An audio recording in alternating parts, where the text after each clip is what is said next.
Это долго, наверное.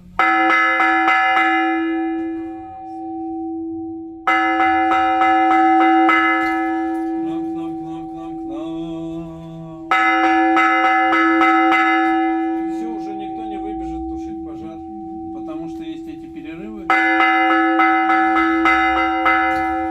А звонарю началась метель, вот так вот звонить до того, как метель не окончится. Час, 2, 4 часа, день, сутки, двое там.